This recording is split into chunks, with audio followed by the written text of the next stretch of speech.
infectious diseases. After completing my training at Duke, I joined this program called at the Walter Reed Army Institute of Research. My first boss was a guy named Robert Redfield, who's now the head of the US CDC.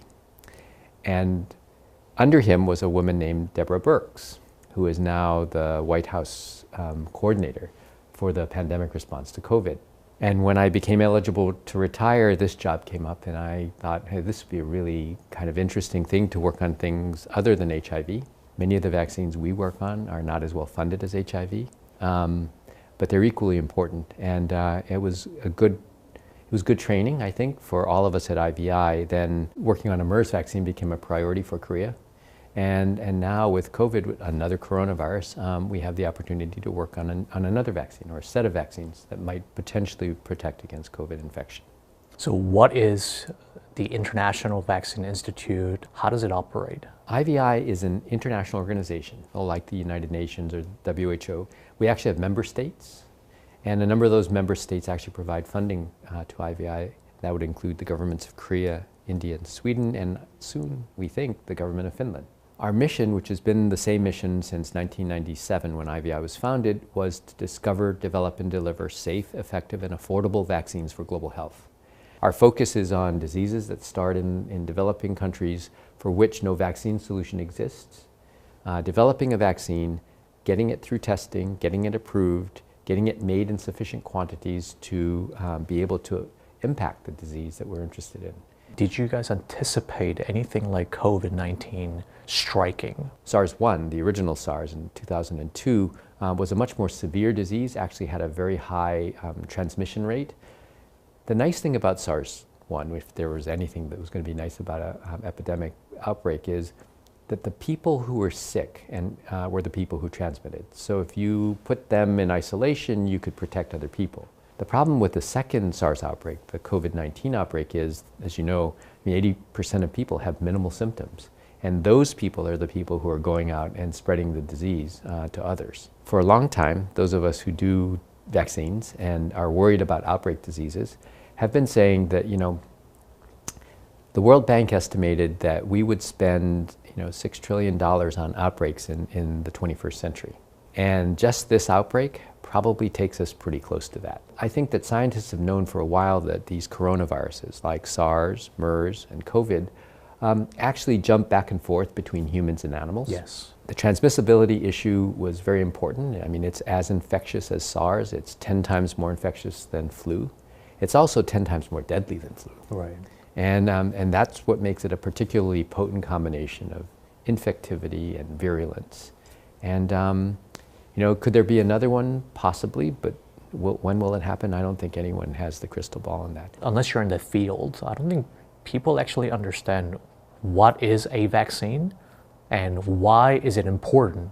Disease protects against disease. So if you got smallpox through variolation, you were protected against smallpox. So what a vaccine actually does is it mimics the disease. I see. It takes a part of the virus or the bacterium, and often we stick it under the skin, or we inject it into a muscle, or we give it orally, but it trains your body's defensive system. So the body is defended by something called the immune system.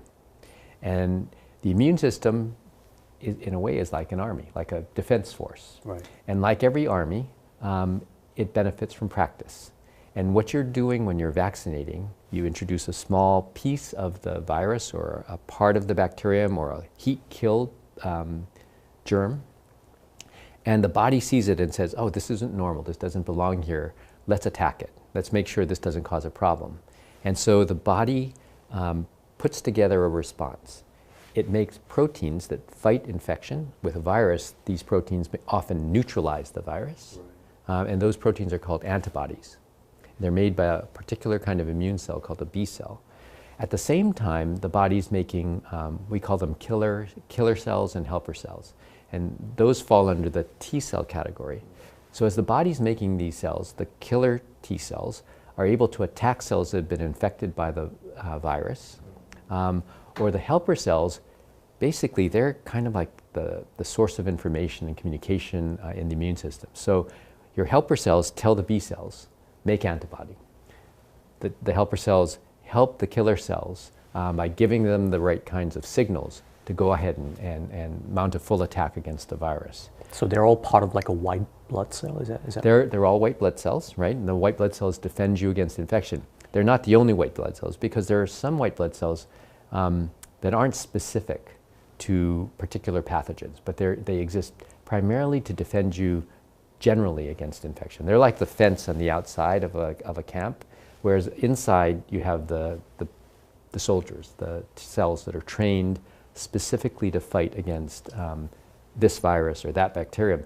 And it's to the point where, you know, some of these cells will not react. So if you have a B cell that is specific for smallpox or COVID-19, and you come in with a completely different virus, a virus for rotavirus or respiratory syncytial virus, that B cell is going to say nothing, won't react. It really is highly specific for the pathogen that induced it. And actually that's a good thing, because you don't want your B cells, you know, just cranking out antibodies just unless fighting you need everything, it. yeah. Right, yeah. I mean, what you want is something that is really directed exactly at the pathogen. If we used a whole killed virus, it would be the entire virus. You know, the outer coat, which has, you know, 3 or 4 proteins, the inner coat, which has usually a mixture of different proteins as well. Often with a vaccine, we can actually focus the body's defensive response on the 1 or 2 things that are the most important.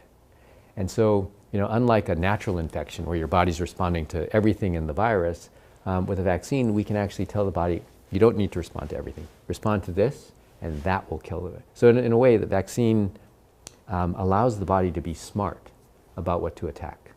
And you can control that dosage? Actually, you can control it by how much of the vaccine you give. In fact, one of the things you do when you're testing is you increase the dose to see what the best dose is that induces the best response. Sometimes you want the response to occur after the first dose. You may give slightly more. And we know this for several vaccines. You have to space out the doses in order to get the maximal response and a response that will last a long time. So when you're developing a vaccine, sometimes you're interested in a lot up front very quickly after the first dose. Sometimes you're waiting for the immune system to get to be appropriately reminded. So you give 1 dose, and then you give a booster dose, and then you give another dose. And that actually allows the defensive response to become better. The more times your body's immune system is exposed to a pathogen, to a germ, the better and faster and bigger the responses get. So that when a child gets 3 vaccines, every time they get a booster, the response goes higher and comes up faster and is much more specific. This is just the way the body has adapted to living in a world full of germs. We're lucky that we have this specific immune response. We call it the adaptive immune response. Why does a vaccine take so long to develop? So, right, under normal circumstances, with a standard pathogen that we're interested in developing a vaccine against, it could take 5 to 10 years. And that's pretty standard. If you look at the vaccines, sometimes they're 4, sometimes 6, and sometimes 10 or more. I mean, we've been working on HIV vaccine without one. So why do we not have HIV vaccine if so many smart people have been working on this for a decade? That actually is the million-dollar question. So, and this gets to why we think also that a COVID vaccine may be more possible. So remember I was talking about how after you've gotten an infection, you're protected. That's because, you know, so say you develop COVID, you acquire COVID-19 from, you know, somebody who's coughing. As your body is mounting that response, it's making the infection-fighting proteins called antibodies. It's developing the killer cells. And that combination of antibody and cells drives the virus out of the body, gets rid of it. The second part of it is that who's protecting the body? Why is the body immune to a second infection? Well, it's because these infection-fighting proteins and killer cells are there, and they're ready and they're waiting. And if they ever see COVID again, they immediately, you know, significantly increase the number of antibodies and cells, and they keep the virus at bay. So knowing that makes it much more likely that we can develop a vaccine. The problem with HIV is that it doesn't behave that way. With HIV, you can be infected with HIV, but you can be infected again. So we know that you can be, we say, super infected. So if you are completely controlled on drugs, right? So with HIV, we can treat people and eliminate the virus to undetectable. If you happen to have sex with someone who has a resistant virus, you can acquire that resistant virus and it could take over. So superinfection, as we call it, the lack of protective, durable immune responses in an HIV-infected person is one of the reasons it's so difficult to develop a vaccine. One of the T cells helps everything. It's like the controlling, the communications center for the immune system.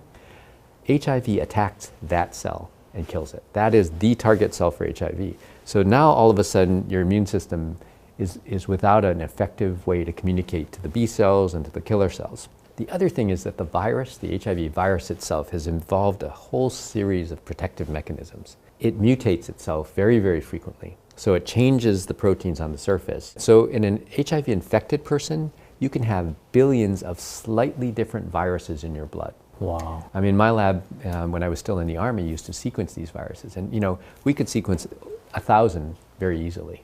And they're all different. COVID-19 is not like that. So we think it's still one of the unanswered questions, but the belief is, and you see this manifested actually now in everyone's belief that if they expose themselves to COVID, they might become immune and therefore they can go to work. We think that COVID-19 infection is protective against future infection. So it gives you immunity against reinfection. That's what we heard as well from Dr. Fauci as well as Professor Kim.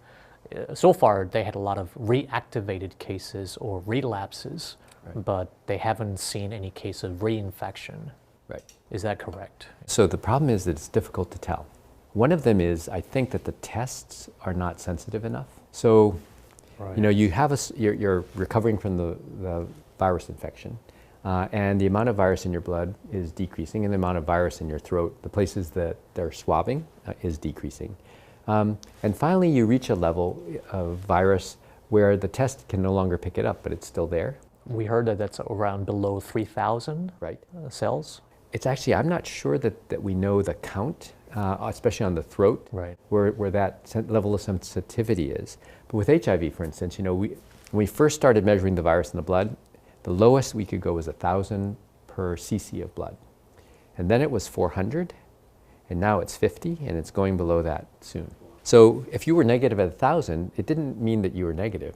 It just meant you were below the level of detection. So one of the potential explanations is, you know, these kits were rushed out. I mean, they're really good kits. I mean, the sensitivity and specificity of the kits is really remarkable, considering how quickly they were made and tested and, you know, then reviewed and then approved by the regulatory authorities. The second part is, could it be reactivation? So I think increasingly in the last 2 weeks, we've been learning that COVID-19 doesn't only attack the lungs, it attacks the kidneys, it can attack the brain, it attacks the heart. Inflammation, you mean? Inflammation, right. And could the virus be present in those sites even after we can no longer detect it in the nasal swabs? And that's possible too, and I think that's the reservoirs, the reemergence of disease. And then there's the possibility of reinfection, and I think, you know, we all think that that's the least likely, because what you should see is that if a person is, quote, reinfected, the person who infected or reinfected him should be transmitting to others, and we're not seeing those clusters being reported, so that makes it somewhat less likely. But again, this is something that really has to be understood better. How much would you say it costs to develop a vaccine in general? Usually, if you asked GSK or Merck, they would tell you $500 million for an easy vaccine, $1 billion to $2 billion for a difficult vaccine. And in part that's related to the 5 to 10 year time frame, right? So you start in the laboratory, you develop something you think might be a vaccine, you might actually develop, you know, several of them, and then you test them in animals. And again, that takes time, right? Because you have to make the vaccine, then you have to test it. You are experimenting to see if you're at the right dose, and you're checking the animal to make sure it doesn't get sick from receiving the vaccine. All that can take years, because you're optimizing it in the laboratory, and then it's transitioned to the point where we manufacture it a particular way with very high attention to quality, because then it jumps from being in animals, being tested in, you know, mice and rabbits, to being tested in humans, and the level of quality that's necessary in order for it to be tested in humans is very different. The initial test in humans we call phase 1. How many phases are there? There are 3 phases. Three Well, phases. actually, there's a 4th phase also, but the true testing phases are 1, 2, and 3. The first phase is really, we say, safety and immunogenicity. Safety is what it sounds like. We don't know that this brand new vaccine is safe. So we inject it into people, usually not very quickly. I mean, we inject a number of people, then wait, and then we increase the number or increase the dose or change the dosage. Typically less than 50 people are involved. Because really to make sure it's safe and to make sure that the vaccine generates at least a hint of the right immune responses. Phase 2 is actually much larger, often hundreds of volunteers. And in phase 2, you're really looking to see, does the vaccine actually generate what we are hoping to see? The right antibodies, the infection-fighting proteins, the right types of cells, the killer cells and the helper cells. And often we're experimenting, should we give 2 doses 1 month apart, or can we give 1 dose and then wait 6 months? And you're doing that, and you also then, you're going to go into the target population. So for one of our vaccines that's for children, we say age de-escalating, so we'd start in adults, then move to teenagers, and then into children. And so you really try to determine in the target population, does this work? And so now you're involving hundreds of people, and you can see now the costs are starting to build. At the same time, the company has to learn how to make the vaccine, because it's not just taking a vaccine that worked in a test tube and that you could grow in a 500 ml flask. I mean, now they're thinking, now we're going to have to put this in a 1,000-liter reactor. And so how are we going to get from the thing that's on your tabletop to something that's this giant stainless steel Dewar thermos bottle with that is growing millions or billions of cells or virus particles per ml. Then you collect the data, right? So now you have hundreds of samples from these volunteers. You're analyzing the safety data, which is all in computers. And then you're trying to decide, well, do I make a decision to go for to test this vaccine to see if it works? Or are we going to go back a step and reformulate it, or give a larger dose, or increase the number of doses from 2 to 3? So all of this is going on, as the company is developing the vaccine, and every time you're doing that, you're adding costs. So what's the conversion rate like?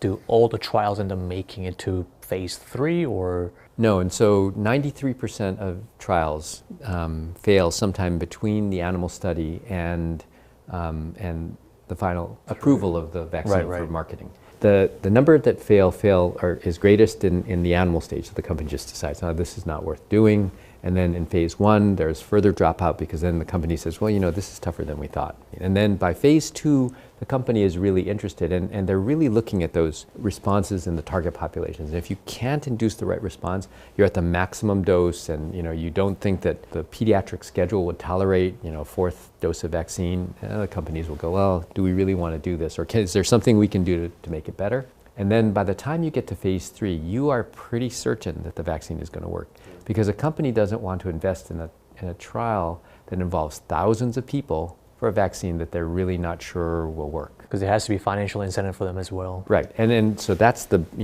biggest cost, but also the biggest gain if you succeed in phase 3, which looks at efficacy and safety. So it's looking to see that the vaccine protects against infection or disease, or both. Because if you do, and you know that it's 70% or 80% efficacious, then you put together this entire pack of data.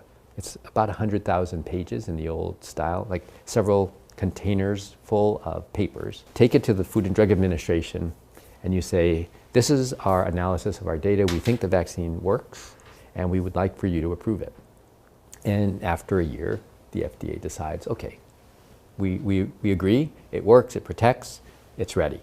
And they give you the approval, but that doesn't mean that people are going to use your vaccine. Then you often have to go to another group, which in the United States recommends vaccines. And it's similar. So if you're working with WHO, there's a WHO group called SAGE, the Strategic Advisory Group of Experts in Immunization. And SAGE recommends the vaccine, because you can imagine many countries don't have enough vaccine experts to compose something like the SAGE or like the ACIP in the United States. And so they depend on the WHO's recommendation in order to consider the vaccine for uptake into their program.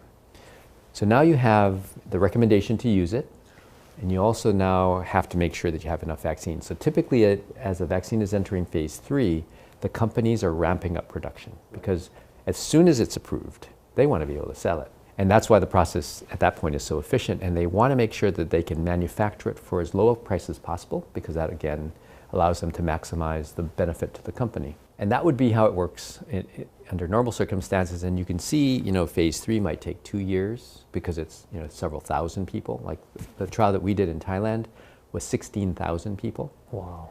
The trial that the Army did in Thailand for hepatitis A vaccine was 40,000. So some of these trials are very big and complex and expensive. So, and then, the company is ready to sell it. For COVID, Dr. Fauci says 12 to 18 months to the proof that the vaccine works. Because you can see now we're in phase 1. By midsummer, the earliest starters will probably be considering moving into phase 2. And so phase 1 at this point won't even be over. They'll be looking at the initial, is it safe? Are we seeing responses? And if they are, then they'll probably move into phase 2, and phase 2 will have different doses or different dosing schedules in the target population. And now you're thinking several hundred people or hundreds of people. And if things are looking good, and again, you're not going for a population that's necessarily at high risk, because you want to make sure, again, that safety, that you're getting the right immune responses before you take it forward to challenge, in a population that is at risk for infection. Final phase, phase 3, has to be done in a population that is at risk for the disease. Right? So you wouldn't necessarily, for instance, do an HIV vaccine in a population that had 0 risk for HIV. And so you'd have to find a part of the world that had has significant problems with COVID infection. So Korea is pretty under control. Right, and so it would be difficult to do phase 3 testing in Korea. Right. So you would have to look somewhere else in the world that's having a major COVID outbreak. So somewhere in Europe or in the States or South America. And then, hopefully, at the end of 12 to 18 months, the study could get stopped earlier if the vaccine is really, really working well. Or it could go all the way to its conclusion, and we will need to look at what we call the unblinding. So typically when you do a vaccine study, a certain group of people gets vaccine and another group gets placebo, which is an inactive substance. And at some point you have to be able to look and say, yeah, the people who got vaccine are protected. The people who didn't get vaccine have infection at a certain rate, and this means the vaccine protects. Hopefully that will happen within the 12 to 18 month window. How optimistic are you about that timeline? So right now these vaccines have data in animals. What kind of animals, can I ask? So typically they start in mice. They may do, it depends on the company, they may do hamsters. I think many of the companies are planning to do testing in monkeys. Because again, as you move up, as you go from mice to rabbits to monkeys, you get closer and closer to what the actual responses might be in humans. People who've seen vaccines look great in mice and completely fail in humans. The CEPI has chosen technologies that are rapid, that we can very rapidly develop vaccines and bring them to testing in humans. Many of them have been used so safely in human populations that the US FDA and the EMA and actually the Ministry of Food and Drug Safety will give them expedited review. So they don't actually need one of the toxicology studies in animals because they've already been in humans and they look pretty safe. Or they look safe. And so the regulatory agencies are saying that's not necessary. You can go directly into humans because this is an emergency. Yeah. And so that's how, I guess from the initial announcement of COVID-19 in January till the first CEPI Awards, which is the first week in February, to the first dose in humans, it was Moderna, an RNA company based in the United States, March 17th, so roughly 2 months. And Inovio, which is another American company that makes a DNA vaccine, was a month later. They're trying to expedite this. They're trying to show that this works because the proof that it works, or the proof, a suggestion that it works, could potentially create a drive to accelerate the testing even faster. Are we on track then at this pace to be able to develop something and get something done in 18 months? We would look at the phase 1 and phase 2 data from the human trials, and we look at it and say, this vaccine just doesn't give you the right responses. The responses are too low, or they only come up after the second dose, which is a month after the first dose, and it's still too low. So, there could be some fine tuning. So you wouldn't go back to start. You would go back and well, maybe we have to design an experiment where we give them twice as much vaccine. Right. There could be something called a safety signal. And we don't think so because these vaccines have been tested in humans before, similar vaccines, and they haven't given us safety signals before. What if you got information from the animal study that it didn't protect the animals? It didn't protect the monkeys against infection. Would that make you reconsider if you had protective responses, immune responses to the vaccine that were already on the low side? So again, those are the kinds of things that you would look at going from phase 2 to phase 3. The other part is that, maybe coming near late fall, or let's say October, November timeframe, you might have 1, 2, or 3 vaccines that actually have data from phase 2. Do you want to go forward with all 3? Or all of the vaccines? Or do you want to down select and pick only the ones you think might be best? And that's a decision that funders have to help make. I mean, they'll be informed by scientists and probably a series of consultations around, is this appropriate to take forward? Do we go forward with all of them, or just the one that we think is the best? Who makes that decision, though? So with CEPI and groups like CEPI, there are scientific advisory groups that CEPI convenes that will help them make a decision. I'm sure the World Health Organization will also be involved in some of the decision making and the review of the data. And then organizations that do this all the time, like the Gates Foundation or the National Institute of Health, BARDA in the United States, all will have their own groups of people who are helping to try to decide what to do and how to move something forward. If we're lucky, we can test more than one thing, because as you know, there is a risk of failure with any one approach. Right. And could it be a vaccine from the United States, or a vaccine from Europe, or a vaccine from China, or Korea? We don't know at this point. Do you know which country is the most ahead in terms of development? So with CEPI funding, CEPI funded a European company, CureVac, 2 American companies, Inovio and Moderna, and an Australian university, the University of Queensland. And the Queensland approach is actually different, because unlike the DNA and RNA approaches from the other companies, they're looking at a protein. And proteins are interesting because, they're much more like a traditional vaccine. There are protein vaccines that have been licensed. There have been so far no DNA or RNA vaccines that have been licensed. Who knows who's ahead at this point? We know that 5 or 4 groups have started trials in humans, and we don't know the data yet. So, and really it's the first round of data that will be the most helpful. Yeah. Let's say everything goes according to plan and we just roll this thing out smoothly, but I think distribution is a completely different question. So what people are basically wondering is that, who's going to get it? When is it going to be my turn, basically? Right. No, that's actually probably a question, too, that we need to discuss now.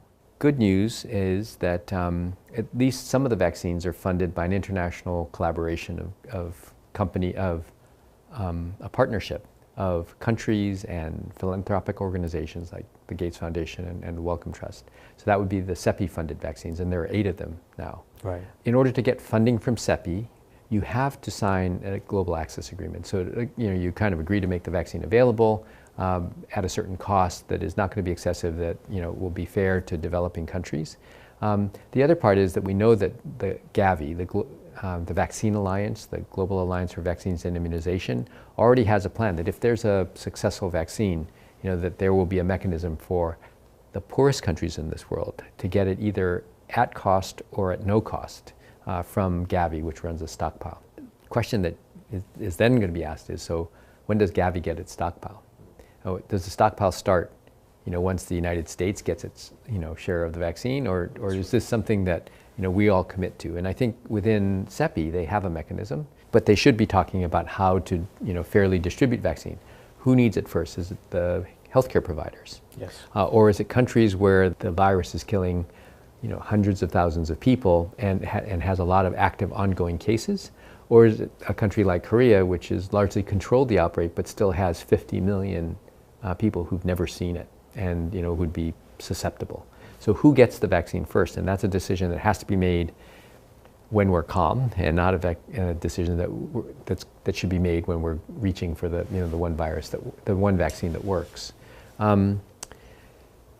Individual countries that fund efforts, like China, or the United States are probably going to require, as a part of the funding, that the vaccine that is made under funding from this country has a priority for providing vaccine to that country. I mean, that's the way organizations are. Yeah. Luckily, CEPI has also funded most of the companies.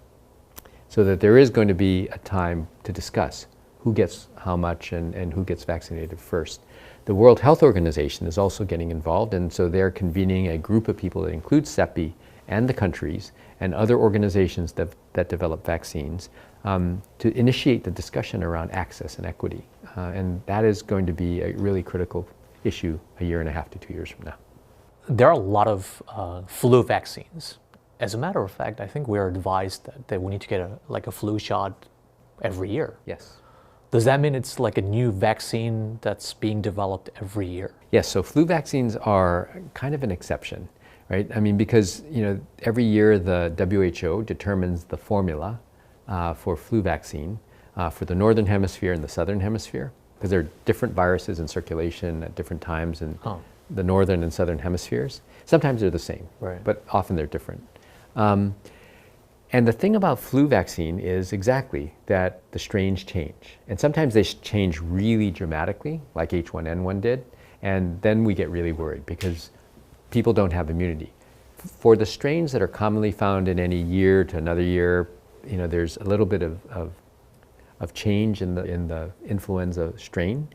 So they change the vaccine slightly, or they may keep one component the same because it's the same strain that's circulating in multiple years.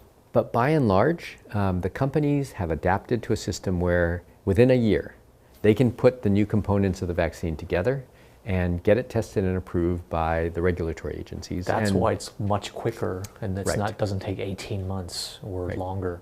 Right, because you don't necessarily have to do all the individual testing and show that it works. The FDA or the EMA will license it based on the immune responses, and that actually is really helpful. We can't do that with COVID because we don't know what immune responses protect. With influenza, we're fairly certain we know which ones protect and correlate with protection. So I know you talked about the whole concept of booster.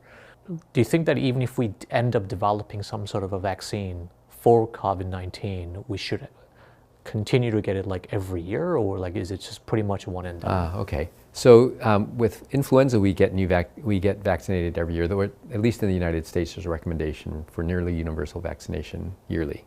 It's not the same in many other countries, and that's because the composition of the flu vaccine changes every year. For COVID-19, it's one of the things we don't know. We will only know how effective the vaccine is, how large the immune response is, and how long it will last after we've given the vaccine. So there's no way to know before testing how long the vaccine will last. So it might be that you will need a booster, especially if COVID-19 persists and is circulating around the world. We also don't know if that happens, if it becomes endemic, a chronic virus, a virus that's present and comes and goes, whether the virus will change under pressure from the human immune system or in order to get a particular advantage. Oh, so they can mutate and just, oh man. So but the good news for now, and there's very little good news about COVID-19, but the good news is, they've sequenced thousands of COVID viruses. Well, compared to the millions of infections, that's not a lot. And in that 30,000 base pair genome, they found 11 mutations. So the 11 mutations is actually fairly low. It's tenfold really? Okay. lower than flu. Oh, okay, that's good. And it's much, much lower than HIV. Right. So, again, the bad news is that the COVID is spreading around the world. The one potentially good news is that it doesn't seem to be changing that much, so that we hope that the immune responses that defeat strain A will defeat strain B. Another thing I hear about is this thing called herd immunity. You just let people get it, as opposed to, do we need to get a vaccine? Herd immunity, though, the issue is really, the severity of this disease. And it isn't actually only the deaths, although, you can imagine in a country of 350 million people, 2% mortality rate is a lot. Is 7 million. And that would be unheard of in a modern, wealthy, high-income country, well-resourced society. I mean, that would probably be considered unacceptable Remember that between 10 and 20% of people get hospitalized. It's that. I mean, all of a sudden now you're looking at a significant proportion of 350 million people needing hospitalization over the course of 3 months, and we don't have the hospital beds, which means that people would be left at home the way they were in some places where there wasn't appropriate, there wasn't hospital space, and people would die at home. There's some thought that the healthcare system, as stressed as it is, still provides a better option for people who are sick than being left at home on your own to fend for yourself. Yeah. And so it's not only the deaths. Is there any scientific basis for saying that this could cause any side effects? Are there side effects, if any? Vaccines are given to healthy people to keep them healthy. So the bar for safety is very high. It has to be. When we look at the safety profile for modern vaccines, I mean, really we have a remarkable set of tools for public health. We give these vaccines to billions of people around the world, and they do a remarkable job in preventing infection and death. When you're doing the initial stage of vaccine testing, remember phase 1 is all about safety. Yeah. In phase 2 and phase 3, you're continuing to collect safety information, and then after phase 3, we really are obligated to continue to follow people over time in order to make sure that if you got the vaccine and you're protected, that after 2 or 3 years, if that protection wanes, could that make you even more susceptible to infection? As you're doing development, you really want to make sure that you ensure that people who are participants in the trials don't suffer as a result of their participation. So that's a part of the long-term safety follow-up. And then afterwards, once a vaccine is approved, and typically there are what we call phase 4 studies, which are for an already approved vaccine, that look at a much greater extent at how the vaccine works in real life. It's one thing to do it in an experiment where you have some people get vaccines, some people don't. Yep. That's very controlled. But when you give enough people in a population that vaccine, so when roughly 50% of the population is vaccinated, you get protective effectiveness of 80%. Wow. And that's actually the benefit. That's the herd immunity kicking in. Right. So again, it depends, and the real world data, we hope, will be even better than the experimental data, but that's something that we have to monitor, and at the same time we have to monitor for safety in a much greater number of people. So the US CDC monitors the safety of all vaccines used in the United States. The World Health Organization is helping countries around the world to set up these long-term vaccine and adverse event reporting systems that will allow them to look at longer-term safety consequences from vaccines as vaccines are rolled out into populations. So again, I mean, to emphasize that vaccines should be safe. We just feel that people are just being bombarded with so much misinformation. Something's clearly not getting through. All this scientific facts and findings and research and study, why are they not getting through to the people? Scientists are difficult to listen to, and doctors. And we know that something works. We don't necessarily have time to explain it. A lot of people don't necessarily oppose vaccines, but they've heard that there might be side effects, or they've talked to someone who has a child that has autism, and who strongly believes that the vaccine caused it, which is not the case. And they go onto the internet, and the first things that come up when you Google something are the messages that are opposed to vaccination. And then they go to the doctor, and the doctor doesn't have much time to, well, you don't want it? Well, in our state, it's not necessary for you to get it. If the parent feels that you don't need it, you sure you don't need it? And then they leave. This is a process of engaging with the family, with the parents, explaining why vaccines work and how safe they are. And it requires time. And most people want to know the answer. You can find lots of answers on the internet, and you have to be able to screen them. I mean, that's actually maybe one of the problems during COVID. I'll go to an interview and someone will say, so the New York Times has just shown or just published that this is true. What do you think? And I'll say, that I don't remember reading that in the New England Journal. It's a report now that's loaded onto a preprint server. Yeah. It hasn't been reviewed. Yeah. It hasn't been accepted by a journal. But the filter, which was normally the editors at the journal and the reviewers of the paper, have been removed, and we're actually looking at things before they've actually had a true scientific review. And that makes it more difficult. But how does the average person interpret that? Oh, you see a report from France that hydroxychloroquine, significantly improved outcomes. And you read the report and you think, this was not done, there wasn't a control group, they had mild infection, how do we know that it actually works? Well, then someone like Dr. Fauci says, well, we do a trial. We compare hydroxychloroquine to standard of care. And if the hydroxychloroquine is working, then people will come off the ventilators sooner, the amount of virus in their throat swabs will decrease, or if we give it to people with mild disease, they won't progress to being on a ventilator. And then if you can show that compared to doing nothing, then, then it works. But unfortunately, we jumped to the conclusion that it worked. And really what we need is a balanced scientific review of this and actually a test designed to answer the question, does it work? What is your biggest challenge at the moment? I think our biggest challenge is, we want to do more.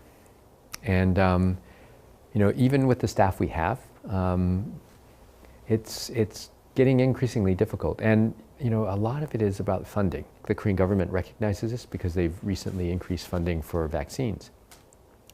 As long as there's COVID somewhere in this world, and there will be for, another 2 years at least, probably. So you don't see this going away? It's not going to disappear. It's with us. Wow, that's something, I'm actually hearing that for the first time. We have to learn to live with the new normal. Is the new normal having a situation where a certain amount of social interaction can occur around the idea that, the people who are going to places that would potentially be at higher risk for acquiring infection and bringing it back are protected? It's spreading around the world, and like the Spanish flu, it could come around again. And remember, in Korea, there weren't that many people infected. A lot of people in quarantine, not many infected. That means that almost all Koreans could be infected. So it would only take, 1 or 2 new cases that are missed for whatever reason, and we could have a new daegu. And so that's why a vaccine is so important. Hopefully next time we see you, you have more update or better news. Yeah. More positive news. Yeah, I think we're all hoping for that. We're working as hard as we can and as fast as we can. And, if there were new vaccines that we could test, we'd be happy to do that. If there were new opportunities to bring people into contact or support for CEPI, we'd be happy to do that too. And in the meantime, I think, people still have to protect themselves and protect others. So, the keeping a mask on, keeping an appropriate distance away from people, even though now some of the restrictions are being eased, we still have to be careful. Hygiene is going to be important and will continue to be important. It's very important for people to know the science, to understand COVID and not to fear it, to be able to work with governments in order to control COVID-19 infection, and to work with us to help develop a vaccine as quickly as possible. Thank you for your time again. You're welcome. Thank you.